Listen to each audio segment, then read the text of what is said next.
Brandon Sanderson just did the impossible. I mean, he just walked out of Apple TV Plus with a deal that gives him more power than J.K. Rowling or George R. R. Martin ever had at the start of their career. I mean, we're talking about approval rights, a co-showrunner credit, and the keys to a multi-billion-dollar kingdom. This is wild. If this is your first time with us, I'm Matthew. I'm Jemmy. And I'm Joshua. We're the Vasquez family. We're a family of actors and artists. You may have seen us in shows like Miss Marvel, Cobra Kai, The Liberator, Walking Dead, Will Trent, or in movies like Lala Crocodile, The Valet, or in our own original short films, Candy Chaos. We started our journey with Brandon Sanderson over a year ago. I am currently on book 2 of Stormlight. And I am on book 2 of Mistborn. And I am currently reading Trust of the Emerald Sea after reading Yumi and the Nightmare Painter a couple months ago. Today we are diving deep into the details of this deal, why Brandon Sanderson chose Apple to adapt the Cosmere universe, the current plan for Mistborn and Stormlight, how Brandon is already writing the script for Mistborn as we speak, and the significant impact this collaboration can have on Hollywood and culture. This partnership is being hailed as the MCU of fantasy,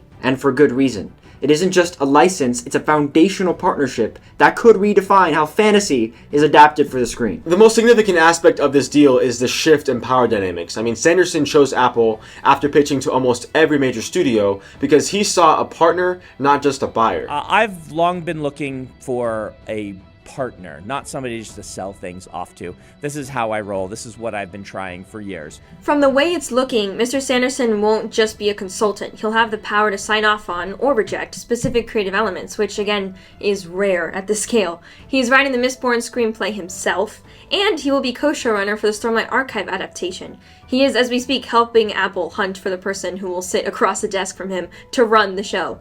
By having this much power in creative direction, he's doing his best to ensure that the Cosmere doesn't fail because a studio executive thought that they knew his world better than he did.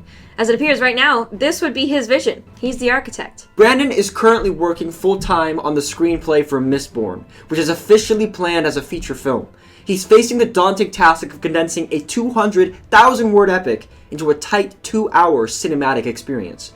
Now, this will not be your typical movie. I don't exactly know how they're going to adapt such an inventive book, though the story, as profound as Mistborn, I have no doubt it will stretch our imagination to new lengths. Stormlight, on the other hand, is being developed as a premium streaming series, and reasonably so. I mean, because each book is over 1,000 pages long, Brandon and Apple have probably realized that by making this a show, they'll have more than enough runtime to explore elements like the Knights Radiant, the Spren, or the complex cultures of Roshar, and they can give Stormlight a massive episodic budget to bring the landscape to life, you know, especially with the heavy VFX that will most likely be required to, you know, bring the Roshar's crustaceans, high storms, and shattered plains to the screen. Now, Brandon Sanderson was very clear in a recent update that these plans could change, as things always do in showbiz.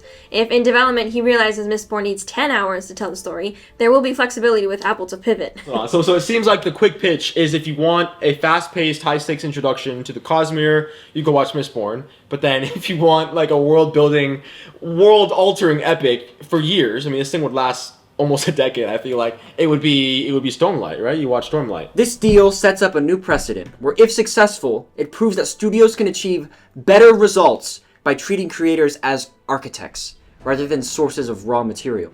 It would position Apple TV Plus as the home for a massive, interconnected cinematic universe that has minimal risk of running out of books before the series concludes. And maybe there's some characters who jump in from one project into another. I'm talking about you, Hoyd. Like, seriously, it's crazy. Yeah. And it's not only a win for Brandon Sanderson, but it's also a win for the fans who, like, you know, their favorite worlds finally get to come to life, but in the respectful way it's supposed to be. Right, exactly. And we're witnessing the potential birth of a new kind of Hollywood deal. One where the author and creator doesn't necessarily just get invited to the table, they're leading the conversation. It's amazing because as we've been reading these books, we've talked about how awesome it would be to see these stories come to life on the screen. So to hear this news with Apple and Brandon Sanderson is extremely exciting. And as actors, we'd really love to play a part in these Mistborn and Stormlight adaptations. But we want to know what you think. Do you think we're gonna get a truly book-accurate Mistborn? Or is the jump from page to screen always going to require some sacrifices?